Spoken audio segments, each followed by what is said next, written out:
Hello, Pod Smashers of the Internet, and welcome to another episode of A Stupid Pod Smash, Where Gaming Goes to Grab a Beer. We are your hosts. Penguin and Termite. I am Penguin.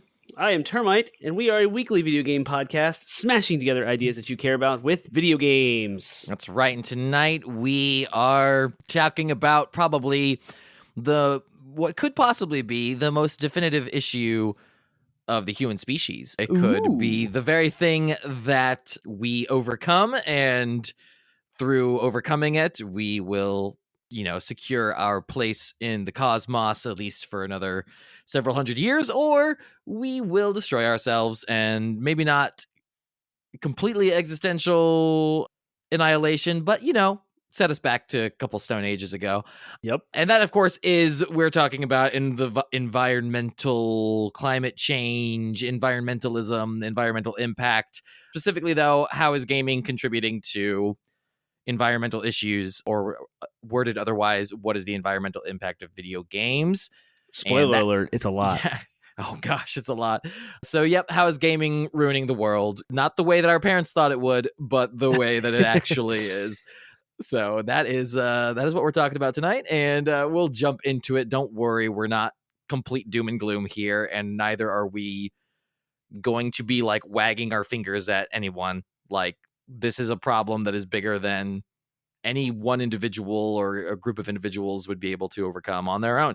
So we'll talk all about the ways that we can sort of, all contribute to making things better, but neither are we going to wag our fingers and say, oh, you should be doing this, you should be doing this, because quite frankly, the problems don't lie entirely with us. So I wanted to make sure that we were like upfront about that before you go, oh, they're going to go super preachy today. No, trust us, we are not going to be super preachy. We're going to lay out some facts, and it's going to be interesting because a lot of this stuff I didn't realize, and a lot of this stuff is actually just objectively kind of interesting. Also a little scary. But so we'll get to all that and more, but we are Where Gaming Goes to Grab a Beer. So please tell me about what you're drinking tonight. I am drinking a spirit distilled by Dogfish Head, which every year we go to Rehoboth. As people who followed this show for long enough should know, there's multiple times Termite goes to Rehoboth to do this. So this year they had a new alternate take. That is when they take like a core whiskey and they do something fun with it. This is their volume 3, and it's called Whiskey Finished in Apple Brandy and Apple Cider Barrels.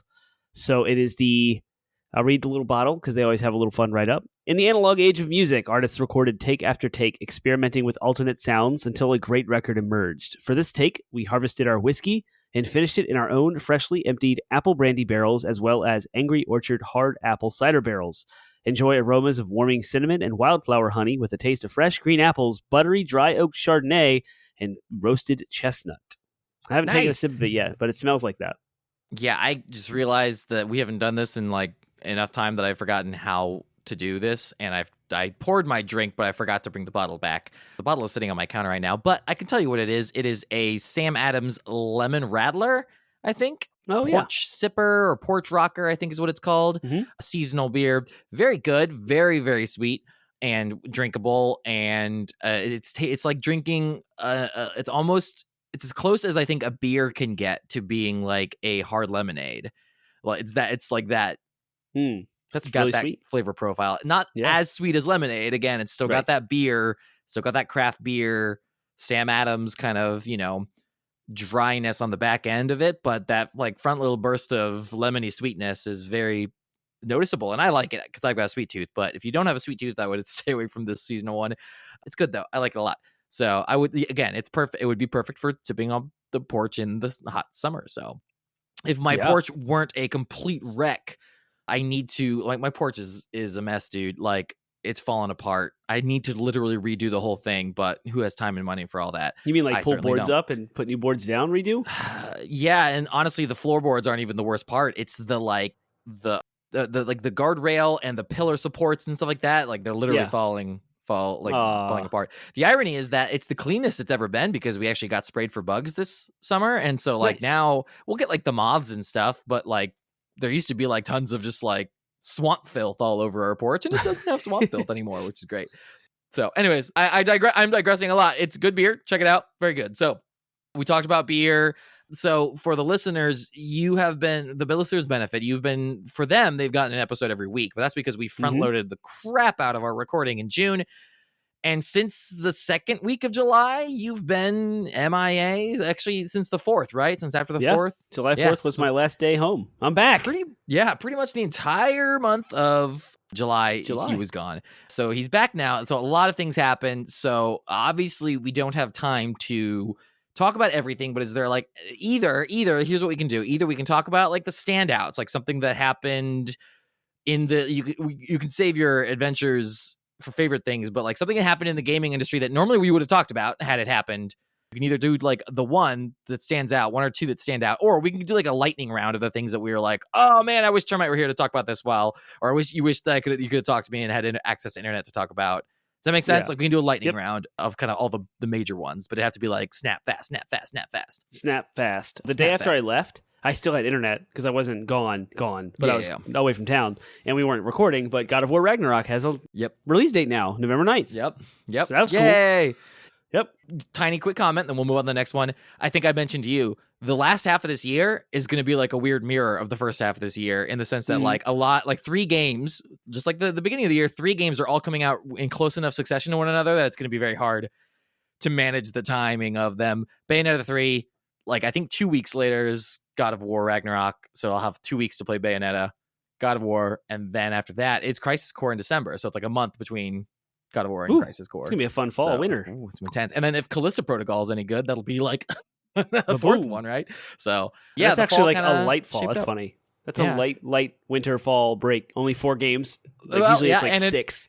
All right, and so in addition to that, like Forspoken I think got delayed, which I think happened at the same around the same time. So that's now pushed back to 2023 to no one's surprise, I think. Forspoken, is that what you said? Yeah.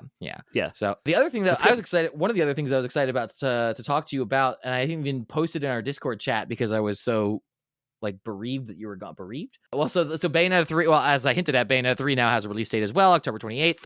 So that's coming right at the end of October, which is perfect because it doesn't, step on my Bloodborne time very much. And then the Sony Rewards program was announced to start back PlayStation up. So Stars? that's cool. Is that what it's called? Yeah, PlayStation Stars, I think. And it's basically going to be like, they'll have different challenges every month. And if you're a PlayStation Plus subscriber, I don't think you have to be like higher than the regular tier.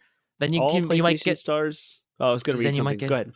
Yeah. Well, then you might get like they'll have challenges like get this trophy this month if it's associated with one of their games that just came out. And if you do it, you get like you can put points towards games purchases, to my understanding, I think, or at least like Sony products on their store, which I would assume could be games, could be accessories and stuff like that. So that's cool because it rewards you for playing games in their ecosystem. It's sort of that evolution of the trophy. It's maybe not exactly the evolution of the trophy system that we wanted, but it helps. It ties their trophy system into something that you can actually work towards and benefit from. So I really and it's not just trophies for like an hour. Of course. Well, it might be worth doing a whole like episode on if we want to slap it in there. That'd be fun. Yeah. Because it would be good. But the synopsis of my reaction was good. I'm glad Sony's playing catch up. Microsoft and Nintendo have been doing this stuff for a while, stuff just like it, and now Sony has their reason to like stay in their ecosystem and glean rewards. And specifically, what I love or what is most intriguing to me is like the rewards for platinums. They even have like hinted at the first person to platinum a game would get a very unique thing, which is like getting a game at midnight suddenly has a whole new like ring to it. Yeah, like, oh gosh, that part and, like, of Russian. I'm not going to do that. That's not for us, but it's kind of neat that like Sony's doing it. It better only be something like a badge they can show off, right? Like a unique thing. Yeah. And it better not be any daggone NFTs or anything like that. But something cool. I agree that like if you do achieve something like that and have both the time and mental energy and skill, and this is the case maybe in some cases to do that, then sure, you should have something you can at least bragging rights, show off for it. But hopefully that means more platinum reward trophies. I mean, platinum trophy rewards like backgrounds and avatars and themes. There's one other thing that dropped also while I was away. Piece of news, if you don't mind me transitioning away from play. Okay, is that E3 is back, but it's going to be different. So E3 2023 will be produced by the organizers of PAX and Star Wars celebrations. So ESA is partnering with ReedPop. And they're giving ReedPop the responsibility of bringing E3 back. So it's not going to be run by the ESA. The ESA is the Entertainment Software Association, who has always done E3 in the past. They're endorsing ReedPop to run E3. So I'm extremely excited. That sounds awesome. That's exactly what should be done. And I think this will mirror or hopefully augment Jeff Keighley's like Summer Game Fest, what he has been doing with the pandemic and the shutdown of E3. I hope that this will be like more of the convention aspect of video games and announcements versus like the Summer Games Fest, which is more like announcements. So this is the conventions where people get together, you meet and greets in person, you have hands-on game time experience. There'll probably be some announcements and such, but I feel like this could be a potential for a different outlet, a different flavor of video game convention than what Jeff Keighley's doing with Summer Game Fest, which allows a space for both. It's like Summer Game Fest for all the big announcements and all the big trailers and all the digital things, but then here's this E3 that kind of looks like PAX now, where people can show up in person and party and have a good time. So who knows what it'll look like, but I'm excited. And E3's back. Awesome. I have one more thing I want to bring up and talk about, and then we can move on to our segments. But this thing just dropped today. I got a little notification on my PlayStation app. A new blog post. They revealed the PlayStation Backbone, I think is what they call it. The PS5 it's actually a couple Backbone. days old. Yeah. Oh, really? Oh, well, my phone just came in. Got it. Cool. It's a little piece of hardware that you can now snap your phone into. It's officially licensed, and it's a controller that is compatible with PlayStation 5 games, presumably. I didn't read close enough to see if it has all the like bells and whistles of a DualShock, right? Or sorry, DualSense. Yeah, it with, does. So it's got with the haptics. I don't know about that. Yeah. Yeah. Either way, it doesn't matter. It's effectively got all the inputs of a PS5 controller, and it's officially licensed, and it will work with your remote play app phone, allowing you to take your PS5 gaming on the go as long as you have a broadband internet connection. So still not quite necessarily a Switch, but hey, I think that is cool, because that was my biggest complaint about remote play is I don't want to have to buy a controller, period, for it, but at least now there's one available to me that I know will work right out of the box. Don't have to like look up compatibility or anything like that. Like I didn't want to do all that work. So at least now I know there's a product that if I ever want to take remote play seriously on my phone, I can get a product that will. You can't. I can't. You and I cannot do this. It will not work with us because it's iPhone only. See, I was trying to look to see if they had. I saw the Lightning connector in the picture they showed. Yep. But I assumed that they wouldn't be so idiotic as to simply release. I assumed they'd have a USB-C version, but no. Yep. That's disappointing. So we have to wait for an Android version. Thanks, PlayStation. Thanks, Sony, for prioritizing me. Yep. I guess that's smart, right? Because I would imagine, though there is probably plenty of overlap in the Venn diagram, I still think that there's probably more non-PlayStation gamers who have iPhones. Does that make sense? Like, I would imagine the market share of iPhone owners in general is 62%. Yeah. All right. Fair enough. Interesting. So, okay. Well, that was a good lightning round. Is there anything else you want to hit before we go into our segments? No, that was it. So let's recap. PlayStation Backbone, E3 coming back with competent people running it. The changes in release dates and delays and lions and tigers and bears, oh my, are our favorite things, but 80-bit Pod Smashers our favorite thing. 80-bit Pod Smashers our favorite thing. Favorite things. A segment of our show where we talk about something we're digging this week, something you can either tag along with us, you can find for yourself. Hey, may or may not be related to gaming or anything related to our topic, but it's just something cool that we're digging this week. So, that's right. In hopes that you might be inspired to go out and find something similar to be your favorite thing, or completely different. Be like, nope, I want nothing to do with that. And in rejection of their favorite thing, I will go out and find something better. That would be my favorite thing. That's what we're here for, and no judgment.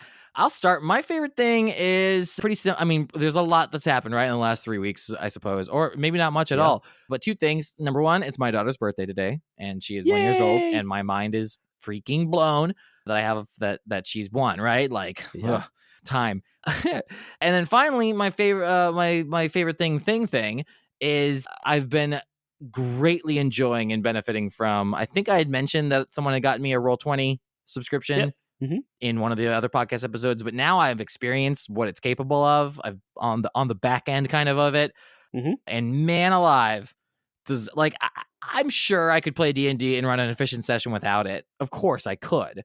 But I love having it because it makes things so efficient. So much so that on my Tuesday games, when I don't have access to it because I'm not a GM in that game, like I don't have GM permissions in that game, I'm like, I flounder because I'm like, man, I really want to be able to use all these cool like buttons that I've now created for myself and for everybody. But yeah, I went like I go through waves where I won't touch Roll20 for a while if I'm like in between planning sessions. But like if I know a session's coming up, I'm like, all right, I get in there and then I go like overboard. I'm like, how can I make the player's experience and my own even easier?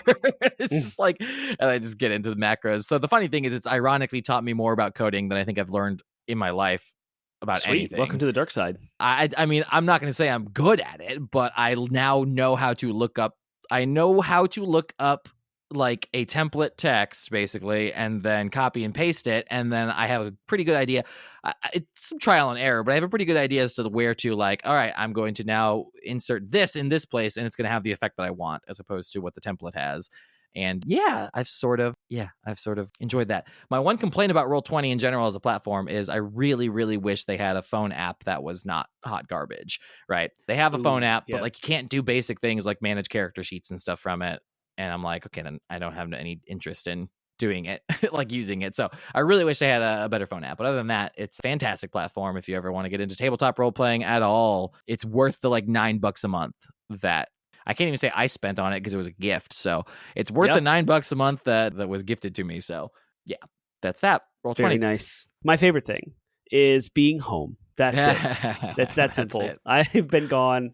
There was 5 days in a row I slept in 5 different beds. I can't I slept on a Navy ship one night, followed by a hotel stay another night, followed by the airplane on the way home, followed by my own bed, which is nice, followed by our vacation condo bed. So 5 nights in a row. I jumped off a plane, spent the night at home, got home late, and then drove to a beach condo in Rehoboth, which is where I got this Dogfish Head spirit, which is amazing. And we got home a couple days ago. And you might be able to tell by the sound of my voice that I am sick. I contracted some bug.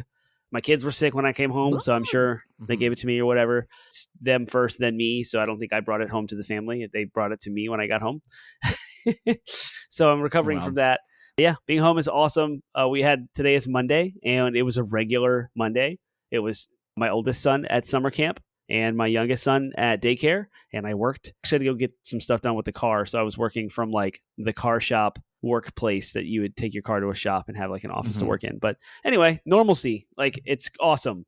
Not eating restaurant food, which is really fun for like 2 weeks, and then you're kind of like, okay, a home cooked meal would be nice, but a month of eating restaurant food and or Navy ship cafeteria food, I was ready to have like real meals, and I had one Sunday night and one tonight, and it was awesome. So being home is my favorite thing. Man, kids, wife, family. I can't imagine. That's I don't know what I would do if my boss told me I had to be gone for like 2 weeks and have no access to the internet for a full week of that. Like, just say I'd be like, can just quit, right? Like it's a great. I will great resign. So kudos to you for being willing to do something like that. Would have a hard time with accepting that personally. Well, the cool part is like you spend all of your days working at your keyboard or in labs around on software that will eventually ride on the ship. But this is like the chance to go test it on a ship. It's like seeing your work. Like it's like a glorified science fair for like really that expensive. Sounds great for a long weekend, not 2 weeks. Right. Yeah. Cool. Yep. Awesome. Well, that's good. Favorite things is over, which leads us to our final segment before our main topic, which is DLC. DLC stands for downloadable content. We have a conversation we wouldn't normally have about video games. It's meant to be fun. It's meant to be usually lighthearted and ideally we contrast the whatever the main topic's theme is, while simultaneously sometimes, respects to the main topic to get you thinking, get your brain working. Anyways, tonight's is meant to be connected to the main topic, and I'm going to revert us back to the way that most of us 90s kids were introduced to environmentalism, and that is through Captain Planet. So we're going to honor Captain Planet today, and we're going to talk about what would a current gen Captain Planet video game look like? Who would it be designed by? What would it's like? How would its mechanics work? Captain Planet video game, go. Ooh, so this is like normally I would insert cookie cutter Rocksteady Batman like superhero game or like Spider-Man from Insomniac game. But what makes this unique is that you have environmental disasters that are created by eco-villains to like fight. So it's not just the villains. It's like, oh, there's a massive typhoon approaching. You have to figure out how to shore up or like fortify this town in a not cheesy collectathon way. Not like go to these 5 points and tap X to build a wall. It's like actually figuring out like the mechanics of what it would look like. Yeah. I would love like a mechanic where you could switch between the Planeteers and they each had to accomplish some, like there's some goal and you had to like do it, right? And you had to use your creativity to do it. But then also if you succeeded, then you gain like an orb of power. And then you reach a point where like once you've collected them all, then you can summon Captain Planet for the big finale. Honestly, this is the one, I think this may be the one time I'll say like this is one of those games that would benefit from like some more gritty realism. Like don't do the cartoony bit. Like let's just do like a Captain Planet reboot where it's like serious, like it's effing serious now, and Captain Planet's a BA and a whole new set of Planeteers with all of the bells and whistles as far as diversity goes. And then also throw in some eco-villains that are actually metaphors for Republicans. And it would be great, right? Like, yep. Then basically, you have a fantastic game. I like the idea of perspective switching. Like you have to, it's not just like, okay, now here's the section where you're the Earth Planeteer. It's like, no, you have to actively like simultaneously you're accomplishing, you can switch between them at any time. They'll sort of operate on AI principles and do very basic things while you're not controlling them. But like when it's needed to, I think like a system, I often frequently bring this up, but like Final Fantasy VII Remake, right? Where you can like actively switch between them. But instead of all being in the same area, you may be all the way across town with them, right? Doing different things. That would be sweet. I love that idea. I feel like a behind the shoulder, like, or at least like, third person perspective would be good. I could see someone like Santa Monica doing it really well. Like I don't necessarily want Santa Monica to work on a game like that, but like in an imaginary world, they would do it best, right? Santa Monica or even Naughty Dog. I don't know about Naughty Dog. They might be too gritty and realistic. But like Santa Monica, I think would do really well, ironically, with a Captain Planet game. What I would love is to like weave some deep, meaningful plots among all the characters to like raise the stakes. So it's not just like typhoon hitting this town. It's like someone in the town is going through some crazy stuff, and you are like met as the player with this, and almost like bringing you to emotional reactions and motivating the player to want to like do things to mitigate snowstorms and sandstorms and whatever else. Like, I feel think like of like the emotional depth of and metaphor like utilization as like Death Stranding, but I don't want Kojima anywhere near this game, right? If Kojima touches it then suddenly becomes something entirely different. But that idea, right, where it's like that idea of like the metaphor usage that he has is good to in sort of that caliber of writing that really gets tugs on your heartstring. Although it's funny, randomly I was thinking about that game this week because for some reason I got stuck that stupid line, and in other words, fantastic game, that stupid line, I'm Princess Beach, got stuck in my head.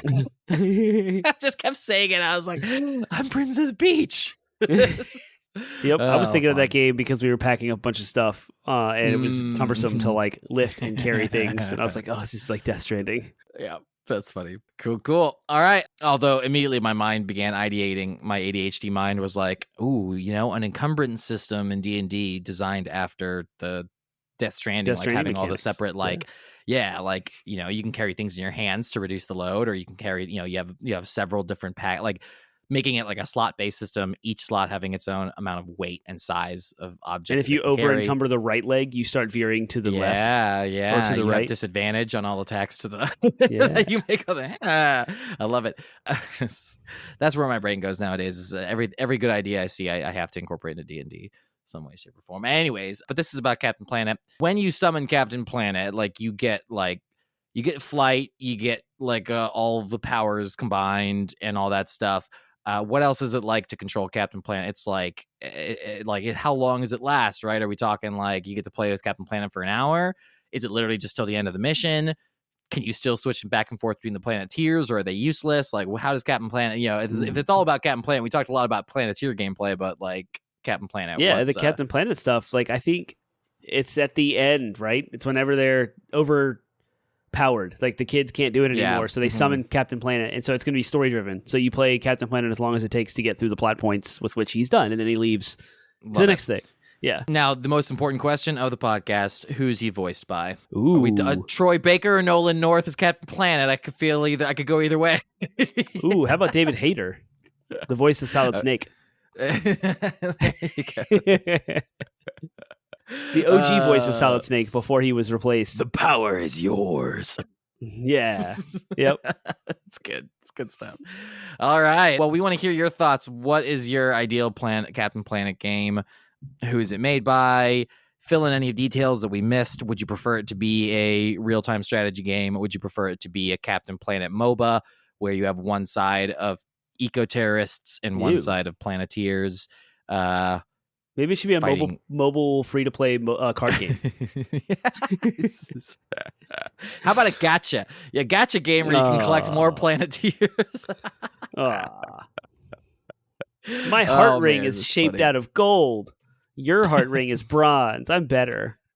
Right, yeah. My heart ring's worth 5 stars. I got a super rare drop that I spent $300,000 for. Let's talk about sustainability in the video gaming industry now. Let's go.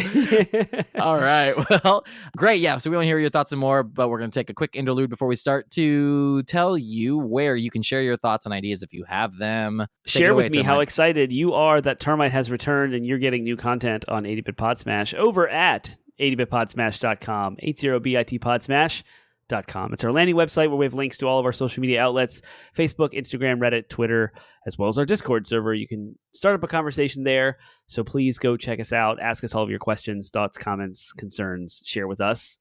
Also, if you are listening to us by way of YouTube or you see us on Twitch via a live stream and you wonder where our content is, every Monday at midnight, we drop a new episode over on our podcast platforms, Spotify, iHeartRadio, Stitcher, Google Play, Apple Podcasts, and links to all of those, you guessed it, are over at 80bitpodsmash.com. So go check us out. Sweet. All right. Well, that is DLC, and that's all of our segments. So let's talk about environmentalism and the environmental impact of gaming. So we're going to kind of start at the tippity-top level. We're not going to spend a lot of time here because we could literally there are entire podcasts dedicated to this topic, not necessarily about video games, but about environmentalism. It is like I said, it is one of the definitive issues that we face as a species, right? Like, if I can get on a soapbox for a second, I was just listening to a podcast from Stuff You Should Know about the origins of human intelligence,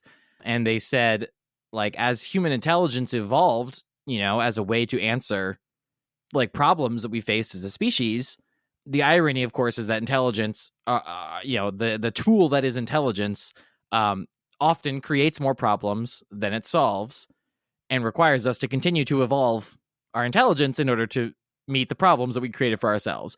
And I can't think of a better example than climate change, right? Like, the Industrial Revolution happened and it fixed a lot of things for humanity, caused a bunch of social issues, admittedly, but the worst outcome of the Industrial Revolution came in the form of the sort of devastation of the environment, cascading us towards another 6th extinction event, what scientists are now predicting. So yeah, awesome. We can either, and like I said, we either will, as a society, as a species, rise to the occasion or not. So, but yeah, so we're going to start there at sort of the highest level before we even talk about video games. We'll encapsulate this in the discussion of what does it mean for something to have an environmental impact? Why is it important to consider the environmental impact of anything? And how are the ways that one measures that impact, right? What are the definitive ways that, like, scientists have agreed to say, let's look at these factors when measuring the environmental impact that any given thing has? Talk. Yeah, there's a lot. Yeah, sure. There is, you can talk about how much energy we burn. So that's like kilowatt hours. How much electricity do we consume? You can talk about the carbon footprint of everything. And that's kind of the most, I think, talked about. That's just a gut feeling. That's not checked. I don't know what the percentage of headlines regarding the environment are like the loudest, but I feel like the carbon footprint, the emissions of CO2 into the environment are what is the most concerning, because everything you do from mining to manufacturing, production, all Right. uses energy, and then the creation of that energy is burning fossil fuels, which emit carbon. Cars emit carbon. So like everything we do emits carbon. And so that is poisonous to our environment, to the ozone layer, and to it traps, it is a greenhouse gas, and so that increases like how much heat stays within the earth, and that then affects like the polar ice caps and then melting, which then raises the water level, which then devours coastlines, but also changes weather patterns, because now you have different thermodynamics at play with water evaporation, et cetera, et cetera. So you have more violent storms, and like that's climate change. So it's mostly that kind of stuff, how things are measured. I mean, you can always look at the metric tons of CO2 or metric like tons of actual garbage that is produced by something. I also think of like, you can measure it in the terms of sustainability. I brought that word up earlier. Like when you talk about fossil fuels, right? Like, is your thing, is your industry, is your entertainment, is your life, is it utilizing things that are replenishable resources, or is it using finite limited resources that take millions and millions of years to reform? Fossil fuels, of course, being the quintessential example of this, right? Literally, fossil fuels implies that it takes millions of years for these fossils to become usable fuel for our engines. And if we run out now, which we are going to eventually, then we have no way of replenishing those fossil fuels. So that's why you get into the contrast of renewable resources, things like geothermal, hydroelectric, wind power, solar power, because those things aren't going to go away. Solar power is just a smaller version of what eventually I hope that our species is capable of doing in the form of Dyson spheres, where we are literally building basically solar panels around the sun and harvesting the sun's energy, all of the sun's energy. I think the Earth gets something like 0.00000002% of the usable energy the sun produces at any given time. And if we were to be able to surround it, we could think of what we could do if we could take all of the sun's energy. So anyways, that's a complete side note. But yes, sustainability, we'll be talking about that, but that is a measurable way that you can determine that. As far as like, why is it important? And even what is the discussion of environmental impact? Like, I'll just say up front, like, we're not going to argue about climate change here, right? Like, I don't care if you believe climate change is man-made or not. It doesn't change the fact that, like, as human beings, we can measurably see how we are trashing the planet, right? Like, if I came and dumped, I don't care what you believe about climate change, if it's man-made or not. If I came and dumped a bunch of crap on your front yard, you'd be ticked off. Well, guess what? We've been doing that to the planet for centuries now, and we need to figure out how to stop doing that. I don't care if it's having a measurable impact on the environment or not. It's still really crappy to do, right? I'll appeal to the Christians, the religious people here, and say, literally, we are told to be stewards of the earth and take care of it. So, like, if we can't agree on that point, then I don't see how you could justifiably say that, like, your religion would be okay, your religious figures would be okay with people trashing the earth just to make a profit, right? Like, if I was to say someone paid me $20 to dump my trash on your yard, you'd be like, no, that's unacceptable. Well, guess what? That's what capitalism has been doing to the earth and the planet since the Industrial Revolution. So let's figure out how to clean it up. And in the off chance that we are causing climate change and that reduces it, then great, awesome. We also bought ourselves. So again, just I think climate change is man-made. There is so much scientific evidence to support it. So to deny it, I think, is sort of dangerously close to bootlicking capitalists in order to enable them to profit off of your ignorance. So that might be harsh, but that's what it is. So that's why it's important, right? What's important? We need to figure out in all things how to have a positive environmental impact, or at least a neutral environmental impact, because everything right now seems like is negatively impacting the environment. And so we only have one planet, y'all. We only have one planet. Right. We trash this one. Then we're done. We go to Mars. Like, right? We can't. No, we can't until we go to Mars. Right. Yeah. Well, and even then, Mars is worse off than we are. Than Earth is. And so we don't have a planet that we can go to that is better than Earth right now. So let's make Earth, people are like, let's terraform Mars. It's like, why don't we terraform Earth? Yeah, right? It's a lot closer to our goal than Mars is. Right, exactly. It's way cheaper and easier to do that than to try to terraform Mars. Right, exactly. So yeah, we only get one planet.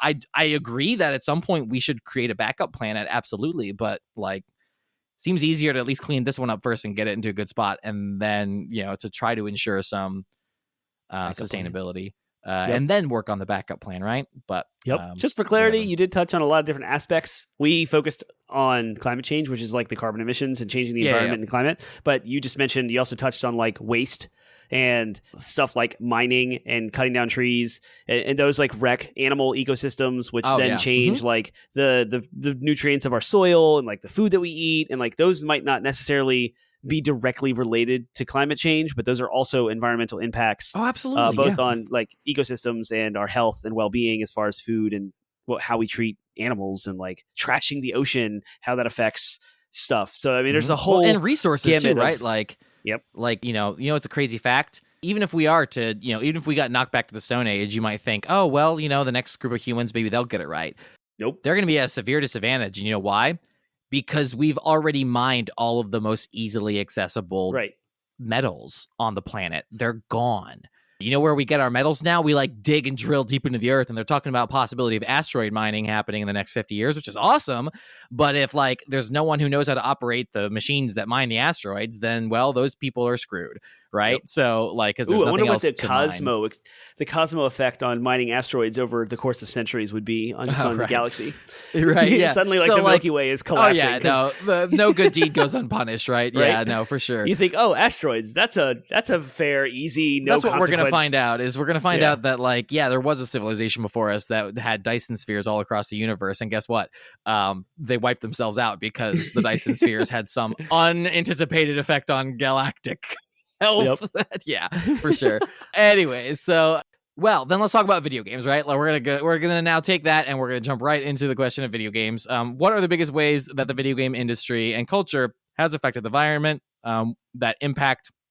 We're gonna probably focus, because this is huge, right? This is a huge topic. So we're gonna focus specifically on 3 areas that are the most, and I'll just outright say it, negatively impactful. Like there are some, I suppose, some positive outcomes from the video game industry that have probably positively impacted the environment, but the vast majority of it, when you look at the numbers, is gaming actually turns out to kind of suck for the environment. Who would have thought? So let's talk about the ways in which it is. The 3 areas we're going to focus on here are waste, energy consumption, and the raw materials, which is why we've sort of prefaced our conversation with a lot of those things. So let's start. So let's talk about waste.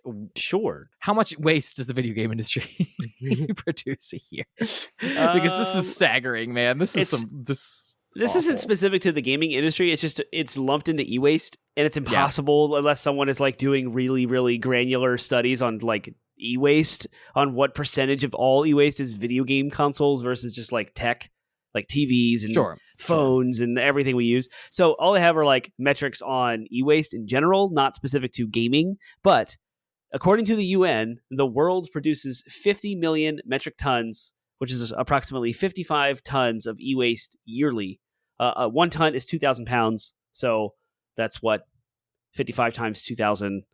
That's 11,000 pounds of e-waste every year. That amount to more than double by 2050 if the current trend continues. So it's getting worse as we go on. And that's like the non-responsible destruction of electronic waste. So you think about like every industry that uses tech. So sound, video production, video gaming, internet, cell phones. So consumer plus industry, manufacturing, everything's computers, data centers, servers, cloud-based, everything. There's an astronomical amount of e-waste that we cycle through as hardware becomes obsolete, and you replace it. Replace that motherboard, replace that RAM, replace that hard drive. Those are things that we just constantly go through. Replace that TV, that monitor, replace that phone. Just piles and piles and piles. And video games have attributed to that number in some degree. Well, right. And I mean, you can kind of get some idea of the percentage that video game contributes when you just look at things like sales numbers, right? And consider the fact that that though there is some recycling of consoles, right? Like there's also just a lot of people who just throw them out when they're done. So you could probably look at percentages either way. There are some basic facts, like a lot of the plastics that are used for video game consoles are not, they don't decompose. So they can't just be like composted and returned to the earth. No, those are going to be there forever. I found an infograph that has cited stuff at the bottom of it, but I haven't had time to like go deeply into it.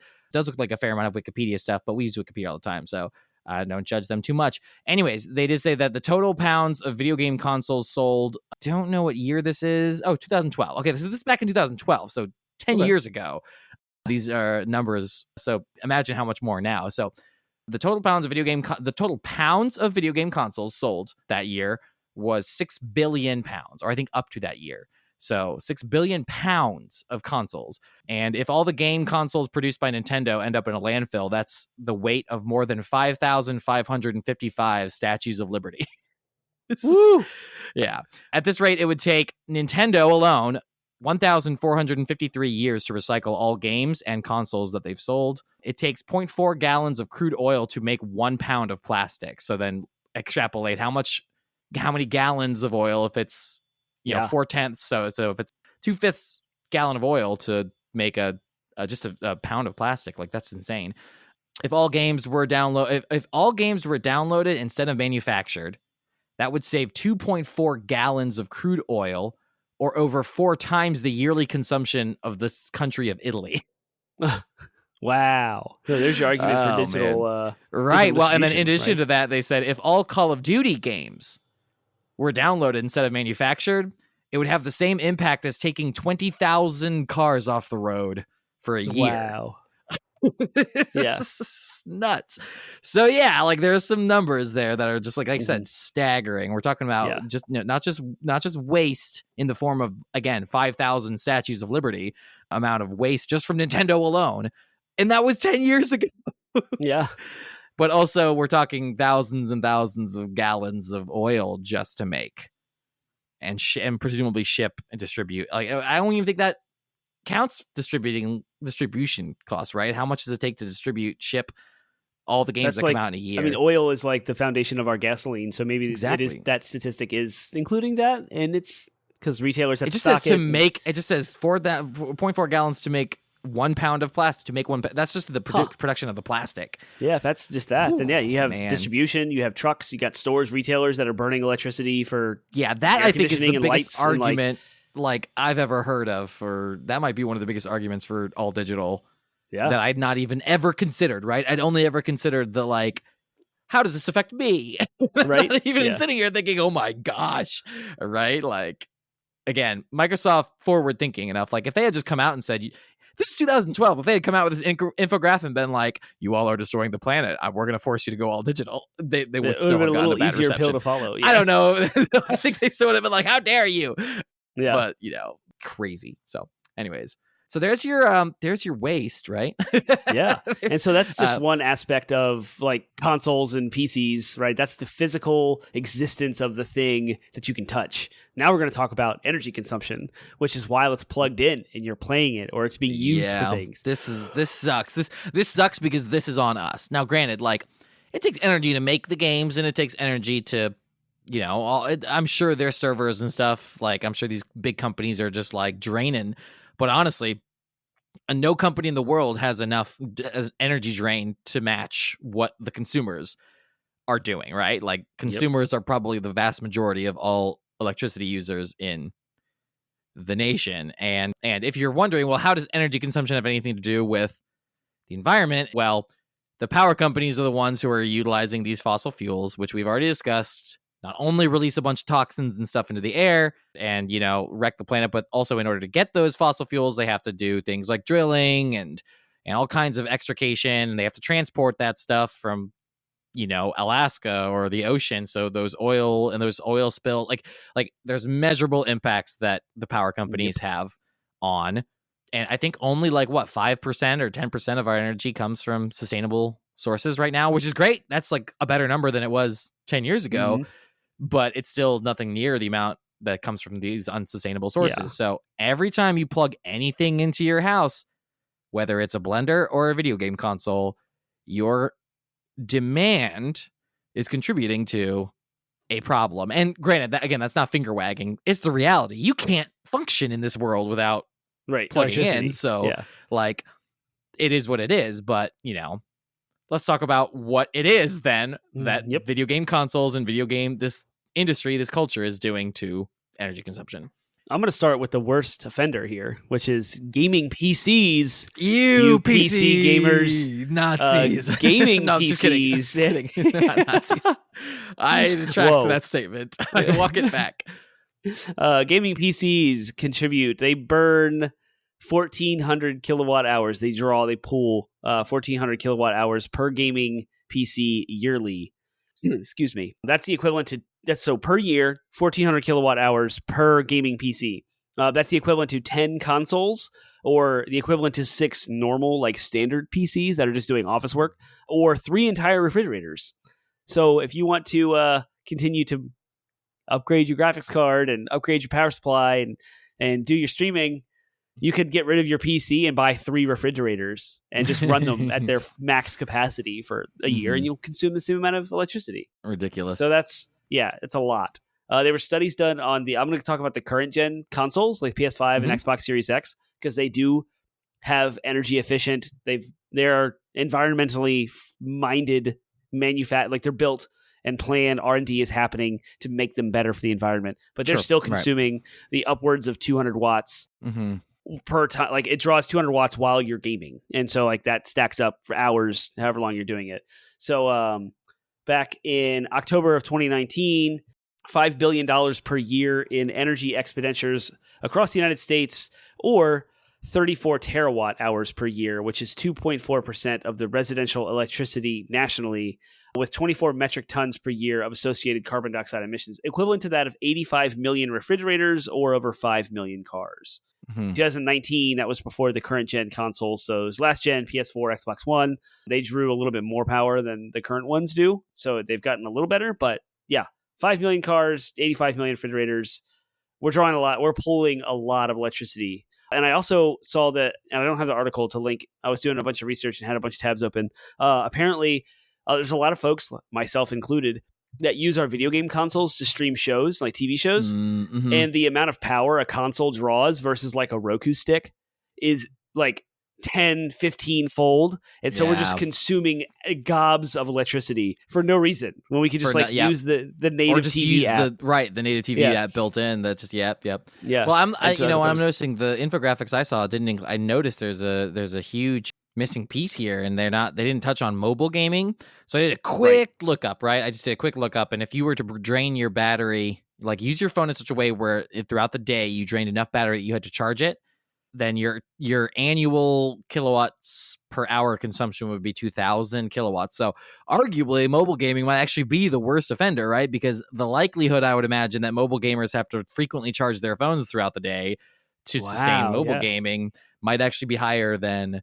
Now, granted, that would include all cell phone usage, so not all of that can be attributed to gaming, but we know how much more usage mobile gaming has than any other form. And like you're saying, like if we can include, streaming Netflix on our consoles as a contributor to the like problems of gaming energy consumption, then certainly you could include checking your email and watching YouTube videos.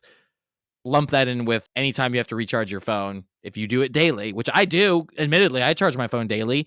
My battery sucks, but still, so I imagine that I wonder how much then that the Switch, because the Switch I think uses a similar charging drain that a phone uses.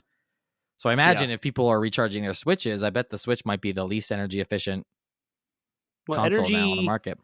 EnergySage.com is talking about, on average, phone chargers use 5 watts of electricity. Charging a phone once a day will use about 0.15 kilowatt hours per month and 1.83 kilowatt hours per year. So that's 1.83 versus a gaming PC, which is 1,400. And that makes sense. Whatever. I had, it was a quick Google on my end that showed 2K kilowatt hours per. It was annually, so I don't know. I feel like the numbers. It doesn't matter. It doesn't matter. The point is, I can't imagine that cell phones are like, and the way that people charge them too is very energy inefficient, right? Like the ideal way to charge a phone is to take the full charger out of the outlet entirely, right? And so that way it's not, because there's a passive drain. But I know most of us leave the whole thing in there and just have the cord and plug it in, right? And then you do it all night as opposed to just up to the point that the phone is charged. Here's your metric. This is where you win. Your idea. Yay! Good. I'm glad that I win. So if it's 2 kilowatt hours per phone, versus 1,400 for a PC. The difference is that there are 15 billion mobile devices across the world that are all consuming that 2 kilowatt hours. That's way more than the market share of gaming PCs. So just the prevalence of cell phones in general in the world make up that. So yeah, you're right. Yep. Mobile gaming is definitely a chink in that armor of our environment, unfortunately. Yep. Yeah. Cool. All right. Well, let's talk about raw materials. So this is a twofold thing, right? So mining raw materials not only like kicks up, to get to the stuff, you have to get through all the other stuff, right? To get to the copper, zinc, and gold, you have to kick up all the like random slate and dirt and crap, and that usually kicks it into the air, which increases the carbon footprint, kicking, just more stuff in the air or more stuff that you shift and move into another spot. So mining is very measurably impactful to the environment, but in addition to that, you're also stripping the earth of resources that are not easily replenishable. So again, we've already mentioned how mining is just like a very, very, very destructive thing. So raw materials play a part here, and they play a very big part as far as gaming goes, because these consoles, their circuitry, their motherboards, all their components are being made out of a couple of really important raw materials. And those are copper, nickel, gold, and zinc. In fact, gold, like, pro tip, if you ever want to make a buck, like strip your old PCs of their CPUs. It's the CPU that uses the connectors that use gold. You can oftentimes, those transistors, you can oftentimes take that CPU and turn it around for more than it would be worth if you just like resold the whole kit and caboodle. So anyways, so gold is really, really important because almost all CPU transistors are utilizing gold because of its electrical properties. But yeah, let's talk about how much of these raw materials is the gaming industry draining from our planet every year.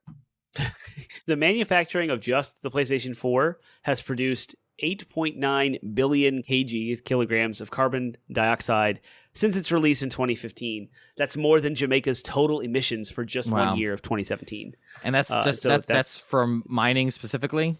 That's manufacturing the PS4. So that's incling all of it. So I guess that's also the plastics, right? How much oil you need to produce plastic and all those things. Still, it's nuts. Yeah, that's a part of it. Yep. Nope. The raw materials that are used are pretty, like, it's a big part of it, right? And so, because we can talk about plastic all day, we can talk about gas all day for distribution, but when it comes to actually like getting to those raw materials, stripping them, and then making something that we can play games on, that's a huge part of it. And it's just another ridiculous set of numbers. I think I had seen some numbers on this, but I didn't really like. It's hard to find.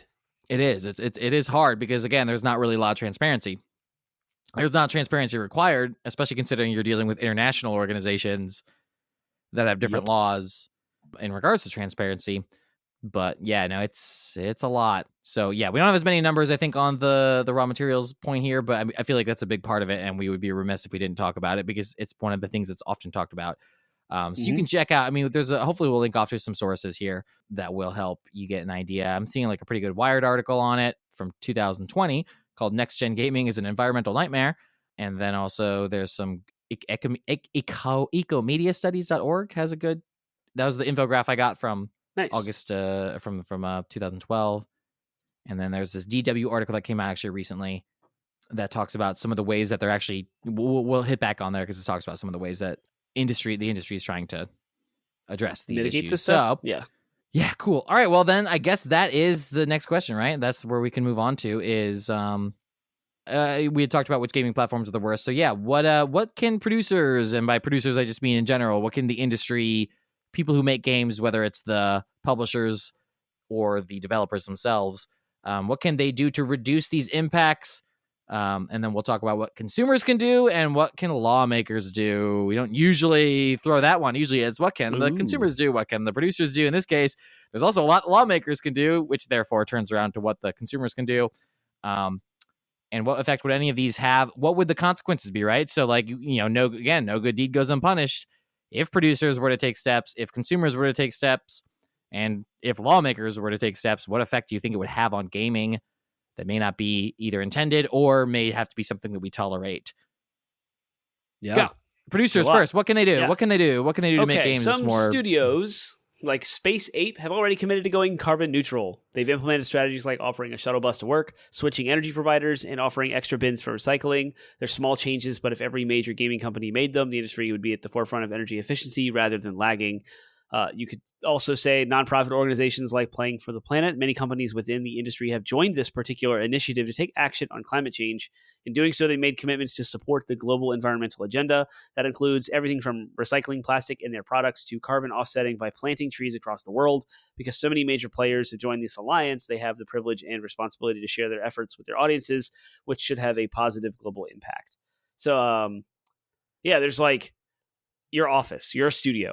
So how can you turn your office space carbon neutral? And that's utilizing renewable energy sources. So like solar power panels on the top, making sure you're consuming as little waste as possible when it comes to feeding and maintaining your employees, recycling bins. Make sure there's a lot of cool, so my dad's a master electrician up in Quantico, which is a Marine Corps base. And when new buildings get built, you talk about like legislation. There's a lot of like energy mandates with the hours with which lights are on and like motion sensors and like air conditioning systems and like all of that stuff. You can consume so much less a little energy bit of automation. Yeah. Yep. And so there's also a notion of things, I think of some of the less obvious things, like there's sort of a culture in business around opulence. Like, oh, we have to show off our big, cool, huge office space. Yeah, no, we need a change in the culture, right? Like the culture of industry, right? So this is one of those weird mixes where it's like, no, business people need to now start being impressed by how environmentally sound their businesses are. How are you utilizing technology to reduce carbon footprints too, right? Like, we saw a really interesting thing that happened when, the pandemic hit and suddenly millions of cars were off the road every day. There was a nice little dip in carbon emissions that year. Yeah. And so again, it was a forced proof of concept to say, hey, guess what? Yes, the energy consumption in the house went up, but that's still a far cry from, both the energy consumption and gas emissions that just happen with cars on the road. So yeah, increasing remote work availability, right? And therefore, if you don't have as many workers in the office, you don't need as big of an office. You can reduce that size, get it down to most of the core people needed. And yeah, games can be made remote. Maybe it takes longer and there's a consequence there, or maybe we just start leveraging better technologies to make the efficiency of remote workers in the video game industry better, right? Like that. Mm-hmm. I think those are all, again, answers to the problem. It may come with short-term consequences, but long-term it will be better if we can start implementing some of those solutions industry-wide. Obviously, things like, again, if we're talking about technological solutions, R&D to go into figuring out better, more sustainable resources to be utilized to make games. We may never be able to get rid of mining and those, precious metals as a resource, but could we at least figure out, could we make a console that doesn't use plastics that Great segue into my next point. Yeah, go. Another example is Microsoft with their newest consoles, Xbox Series X, and the controllers they're in. Xbox started to incorporate post-consumer recycled resins into their controllers while maintaining durability and performance quality. That's probably PR speak. But the Daystrike Camo and Electric Volt controllers incorporated 30% PCR resins into external housing and 50% PCR resins on the internal components. So it's starting to use recycled components to make new things. And give us a motivation to recycle, right? Create programs where it's like, hey, if you turn in your consoles to us, we'll give you a e-credit kickback, right? Buy some games with it, right? Motivate the players, the consumers to actually recycle their stuff instead of hawk it in the trash, right? If it's busted and can't be fixed and can't be resold, then let us turn it into Microsoft and let Microsoft extract its materials and do something cool with it, right? And give you a bump. Maybe they give you a discount on a replacement. Motivate. Yeah, exactly. But also, it'd be awesome. I'd love that. The Series X and the Series S have achieved 97% recyclability by material type per UL methodology ECV 2789, which is kind of a legislative thing, Organization for Economic Cooperation and Development. That means that 97% of the thing you have in your house can be recycled. It's made of materials that may not be from recycled materials, but you can at least know you can melt it down and use it in something new. So that's kind of cool. Microsoft's doing cool things, rethinking packaging. So if you've noticed, all of the new console boxes and stuff are using different types of materials. There's a soy-based The PlayStation 5 uses it for like its clam. Yeah. The base in the front. It's like it's not cardboard. It's not plastic. It's this weird thing in between. Stuff like that. And then also like offering discounts on ground shipping to reduce the amount of air, because air burns more CO2 than like driving. Right. And so like doing all those things, like Microsoft has done that too. So there's a lot of things game manufacturers like can do, and then the game studios. The studios themselves are just offices. They're just office buildings. Right. So like they can be doing things to be more sustainable. Yeah. Yep. Cool. Let's talk about consumers for a bit. Let's self-flagellate, because this is not, again, we're not wagging fingers, because I think we're guilty of as much of these things as anyone else is. But what, and again, I want to be very clear.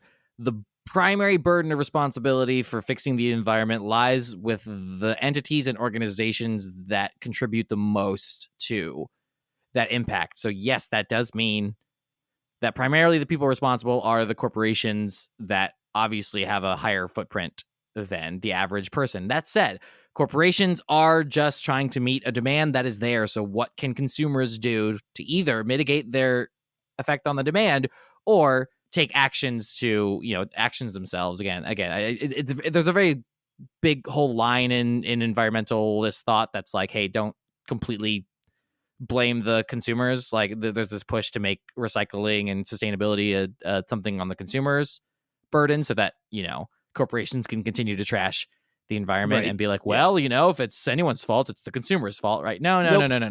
Nope. Y'all are responsible. So that's why we made sure to say that the industry has the biggest burden here. However, consumers can do things, right? And there's several things you can do, right? And there's a whole wide gamut of things. So things like simply turning the console off instead of, I think rest modes are pretty efficient, but like, I don't remember the number. There's a point at which I remember, like, I actually have to look this up, because is it more energy efficient to put in rest mode? Because the boot up sequence, don't boot up sequences take like a reasonable amount of energy for most computing?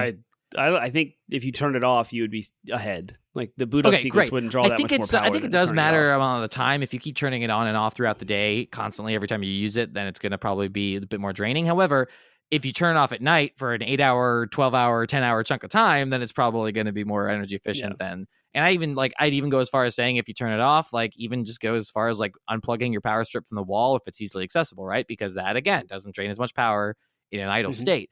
It's a pain. It's a huge pain. I understand. But again, that's the point, is like, the good thing about that one though, is there is some, there's a kickback for you, right? If you're saving electricity, that's less money. So at least you're saving on electric bill there, right? Yeah, a little bit. So also, again, this one's a bit of a lick for you and I, which is, our physical collections of games may not be the most, even if we are responsible in not, trashing our games and contributing to the waste, it doesn't change the fact that we are just we are creating a demand for having physical games. We're creating a demand that they have no choice but to meet, and therefore is going to contribute to people who are going to just toss the games in the trash, which has just a huge environmental impact. And so it's like, okay, you know what? If we were all to just accept digital games and just sort of let that be and stop being curmudgeonly old men that are like, I have to have my physical game collection, then you know what? That would have a huge impact. That would have a huge impact on waste. It would have a huge impact on, the amount of energy that goes into making these things that we put on our shelves for years and look at. Just to give us the case is made of plastic. The disc is made of plastic. It was there's print and paper and artwork, and those printing machines are manufactured and produced, and then they're distributed on gas trucks. You may get another 30, 40 years out of joy of those of having that collection, and then your kids might say, I cannot wait to throw that all in the trash when he dies, and then then all of that, then suddenly you just a bunch of waste then goes into the environment, and that sucks, right? Like, I hope your kids wouldn't be as callous as to do that, but it's a distinct possibility, right? And it's something that we all have to sort of accept. Like, you know what? If we transition to digital, I'm not saying do that, right? Like, we have, there's good reason there. I mean, you weigh everything, right? You have to weigh everything about what you are willing to sort of accept to. But nevertheless, it's something to think about, right? It's something to consider. I will tell you this, though, going and beating Microsoft's drum again. I'm not a I'm not a console war person. I like all things. I primarily play PlayStation. But another cool thing about Game Pass is I haven't bought a single physical game for my Series X ever. It's 'Cause been Game Pass, digital, right? like because Yep. of Game Pass. It's all even though it has a disc slot and I can play retro games on it. Like Sure. I will buy physical PS5 games because I want them on my Of shelf. course. But Right. it's just like if there was no digital option at all, and all I could do was buy games, then I would have a huge stack of Xbox games that I don't Of have course. right now. So, Right, and right. I'm just one person. So you scale that out to millions of Xbox players. Like Yeah. that's the significant reduction in plastic and shipping and all that stuff. So Yep. Cool. it is happening. Like organic. That's what I was saying. It's like Yeah. the onus wasn't really on me. I didn't flip a switch and make a decision like, oh, I'm doing digital things. It was like a decision in the industry that led me to where I am organically to like not need to buy. Right. It gave you a motivation. I was like, to oh, that's do cool. It. Yeah. Yep. It And gave now you I sort can of a sit back and monetary look back incentive. and yeah. Absolutely. Yeah. Mhm. Awesome. The last thing I'll say that consumers can do, there's way more than this, but these are the ones that sort of came to mind as I wrote this episode, and we are running out of time.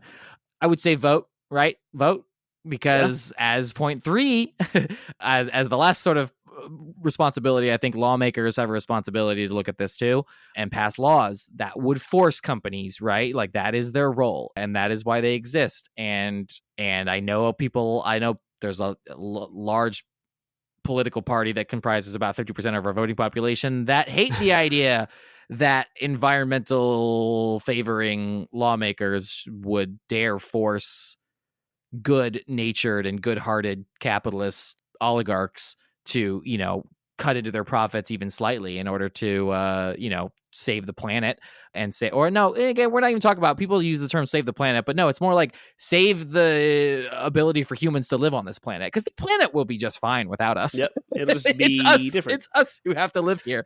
Anyways, yes. So soapbox aside, lawmakers, they can make a huge difference, right? And they could they could pass laws that would force a lot of these things, small, even things down to like office sizes, how sustainable is your office, passing laws related to protecting remote work rights and stuff like that would be huge. And the ideas of regulating the raw materials and regulating things like carbon offset, like you were talking about, that companies are doing on their own. But the thing is, we cannot if we learned anything from our capitalism episode at Christmas, is we cannot trust corporations to do the right thing because they have no motivation to do the right thing.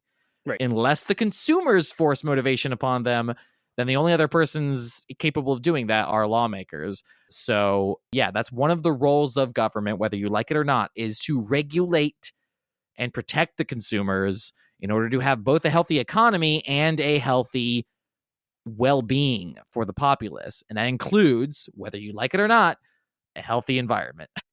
Yep. So it is the government's responsibility to make sure that we don't trash the planet.